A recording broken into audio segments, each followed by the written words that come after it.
بسم اللہ الرحمن الرحیم. ویورز، آج کا ولاگ ہم جنرل جو معاشرے میں معاملات چیزیں پریویل کرتی ہیں اور یا جو کسی حد تک ہماری ساحل کی ہمارے ایریا کی سب کانٹیننٹ کی تاریخ سے متعلق ہیں اس کو مختصر نام ڈسکس کریں گے. اس کا عنوان ہے تاریخ، معاشرتی قدریں اور مذہب کا کردار. انسان کا مقام جو اللہ نے وضع کیا وہ بہت اونچا مقام ہے. کسی مخلوق کو بھی ایسا اونچا مقام نہیں ملے گا. اس طرح فرمایا گیا کہ لقد خلقنا الانسان فی احسن تقویم، اور پھر یہ بھی فرمایا گیا کہ ثم رددناہ اسفل سافلین. اس کی مفسرین مختلف تشریح کرتے ہیں کہ جب انسان اپنے مقام سے نیچے گراتا ہے تو اللہ اس کو املیٹ کر دیتے ہیں، اس کو ضلالت کی گہرائیوں میں پھینک دیتے ہیں. تو انسان کا یہ مقام اس کی انسانیت کی وجہ سے ہے، اس کا سوشل اینیمل ہونے کی وجہ سے نہیں ہے. سوشل اینیمل تو بہت سے ہیں. یعنی اس کا یہ مقام اتنا اونچا ہے کہ جب انسان کو بنایا جا رہا تھا تو فرشتوں کو تو پتہ تھا کہ یہ کون سی مٹی سے لے کر ایک کیمیکل پروسیس نیچر کی طرف سے ہوا، دلدلی مٹی کو لے کر، اور پھر اس سے انسان کی تخلیق ہوئی. لیکن اس کے باوجود آرڈر آف اللہ جو تھا کہ یہ ایک بہتر مخلوق ہے، یہ سیکنڈ ٹو گاڈ ہے اپان ارتھ، اس لیے آپ اس کو سجدہ کریں گے. تو ان سے سجدہ تک کرا دیا گیا. یہ ایک بہت بڑی ڈیولپمنٹ تھی نیچر میں، کائنات میں. ہم یہ جب ڈسکس کرتے ہیں تو اس کا صرف پلینٹ ارتھ نہیں ہوتا ہے، کائنات میں ایک بہت بڑی ڈیولپمنٹ تھی کہ اس کو پھر سجدہ کیا گیا. شیطان نے نہیں کیا. باقاعدہ کہا گیا، اللہ تعالیٰ نے کہا کہ ہم ایک ایسا آدمی مٹی سے کریٹ کریں گے، اس کا رب کا للملائکۃ انی خالق بشرا من طین وَإِذَا سَوَّيْتُهُ وَنَفَخْتُ مِنْ كُلِّ رُوحٍ فَقَعُوا لَهُ سَاجِدِينَ. تو سوائے ابلیس کے سب نے سجدہ کیا آدم کو. پھر ایک بتدریج ایک پروسیس جاری رہا، ایولیوشن ہوتی رہی اور انسان کا مقام بڑھتا گیا. یعنی پہلے غاروں میں رہتا تھا، فزیکل مقابلہ کرتا تھا حیوانوں کے ساتھ. اس کو چونکہ اللہ نے ذہن دیا تھا، اس لیے پھر اس کو ٹیکنیکس بتائی گئیں کہ آپ ہتھیار ایسے بنائیں گے. اس کے بعد آخری جو اس کا مقام آج کل بھی شروع ہوا اور جاری رہے گا وہ سائنس پر اس کا، سائنس اور ٹیکنالوجی پر. یعنی سائنس اور ٹیکنالوجی ایسی چیزیں ہیں کہ جو قدرت کے، آپ کہہ سکتے ہیں کہ قدرت کے بہت قریب جاتی ہیں. اس پر اگر آدمی کا یقین ہو تو اس کی اللہ کے ساتھ، نیچر کے ساتھ اٹیچمنٹ زیادہ ہوتی ہے، کم نہیں ہوتی ہے.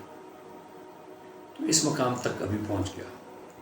ایک سائنسدان جو ہوتا ہے، خواہ میڈیکل سائنٹسٹ ہو دوسرا ہو، اس کی مثال آپ اس طرح سمجھ لیں کہ جس طرح آپ کہتے ہیں ایک صوفی ہوتا ہے، فقیر ہوتا ہے، ولی ہوتا ہے. کیونکہ وہ بھی اپنے فیلڈ میں اتنا گم ہوتا ہے کہ اس کو سراؤنڈنگ کا پتہ نہیں چلتا، اس کو بعض اوقات اپنے ایڈریس کا پتہ نہیں چلتا، اور وہ اس میں ایک اللہ کی جو بنائی ہوئی چیزیں ان کے اندر تخلیق کرتا رہے، ان کو اینالائز کرتا رہتا ہے کہ اس میں کیا ہے اور اس سے کیا کیا بن سکتا ہے. تو یہ جو ڈائیگنوسس ہے، یہ ریسرچ ہے، یہ ایک بہت بڑا کام ہے. تو اس لحاظ سے انسان کا بڑا مقام ہے. لیکن وہی انسان پھر جب ذلت کی گہرائیوں میں بھی گر جاتا ہے تو اسے اس سے بچانے کے لیے اللہ نے پیغمبر بھیجے. وقتاً فوقتاً بہت لوگ آئے ایسے. ایولیوشن میں پیغمبروں کا بڑا اہم کردار ہے کہ انہوں نے انسانوں کو اخلاقیات کی راہ پر لگایا، اور وہ کام جو اللہ کو پسند نہیں تھے یا ان کے اپنے مفاد میں نہیں تھے ان سے منع کیا. یہ ایک مذہب جو ہے، مذہب کا بہت بڑا کردار ہے. لیکن آپ نے دیکھا ہوگا کہ ہمارے اس سب کانٹیننٹ میں مذہب کو کسی اور طریقے سے بیان کیا جاتا ہے. یعنی مثلاً یہاں پر کچھ مسلم بادشاہ رہے کافی عرصے تک، تو ان کو ایک بہت بڑا چیمپئن سمجھا جاتا ہے. ایسی بات نہیں ہوتی ہے. وہ ایڈونچرس تھے، یہاں پر رائے ایڈونچرس کی، ہندوستان پر قبضہ کیا اور ایک لمبے عرصے تک قبضہ. اس میں بڑے اچھے اچھے لوگ بھی تھے, ان میں بڑے خراب لوگ بھی تھے. اس کے ساتھ فائدہ یہ ہوا کہ پھر اولیاء اکرام میسٹکس بڑے بڑے لوگ, نیک لوگ, علماء اکرام یہاں پر تشریف لائے اور مذہب اسلام کی ترویج ہوئی. مذہب اسلام کی ترویج بھی عجیب طریقے سے ہوئی کہ ان لوگوں نے زیادہ کس کے پیچھے پھرے نہیں, بلکہ ان کے پاس لوگ لاکھوں کے حساب سے آتے تھے اور مسلمان ہو جاتے تھے, کیونکہ ان کی بہت زیادہ صفات تھی. صوفیاء اکرام کی, علماء اکرام کی, اولیاء اکرام کی بہت زیادہ صفات تھی. ان صفات سے متاثر ہو کر جس طرح مسعود غزنوی کے ساتھ ہی ہے, حضرت داتا گنج بخش, شیخ علی اجمیری آئے. ان ایڈونچرز کا یہاں پر آنے کا قطعاً مطلب مذہب نہیں تھا, لیکن ان کے انڈائریکٹ اثر کی وجہ سے مذہب پھیلا.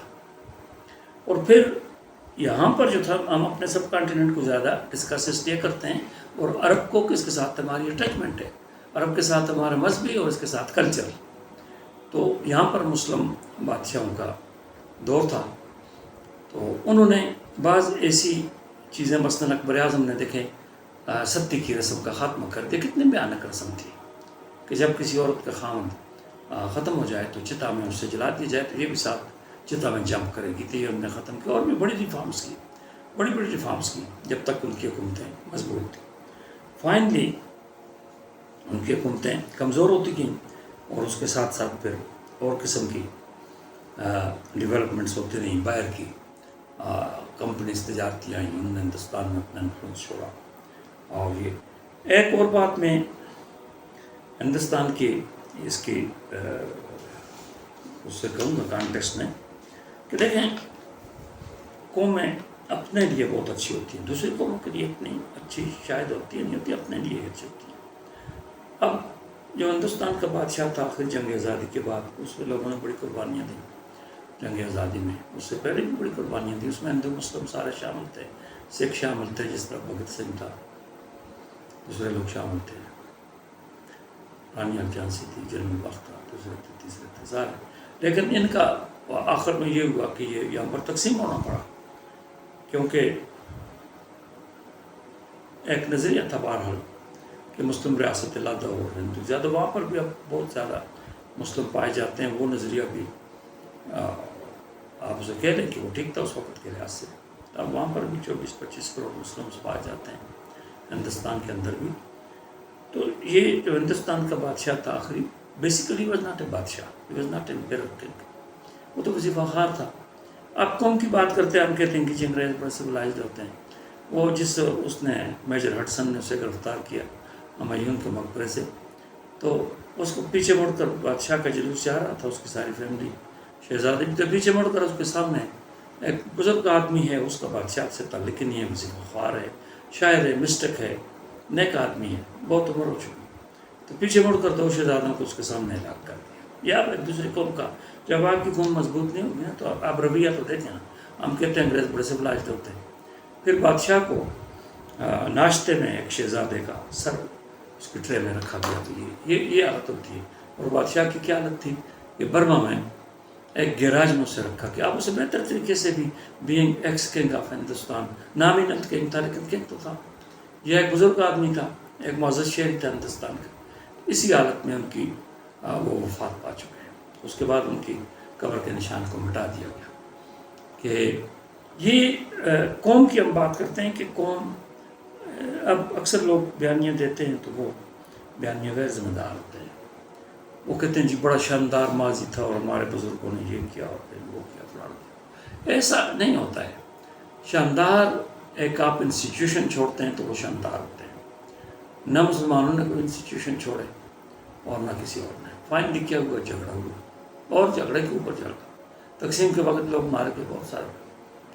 پھر ادھر 71 میں کتنی مخلوق ماری گئی. ایک نظریہ تھا کہ مسلمانوں کی علیحدہ ریاست ہو, یہاں پر مسلمان ہی مسلمان کو مارنے لگا. تو یہ ساری چیزیں ایسے فکس نہیں ہوتی ہیں. میرے کہنے کا مطلب یہ, تاریخ کا بیانیہ بھی وہ فکس نہیں ہوتا ہے کہ جو لوگ لکھ دیتے ہیں. اس پر اگر آپ ریسرچ کریں اور سوچیں تو یہ بیانیہ کسی اور طرف نکلتا ہے. تو اس لیے کتابوں کو پڑھتے ہوئے اسی طرح ریسرچ کریں جس طرح ڈاکٹر کسی بیماری کا ڈائگنوسس کرتا ہے.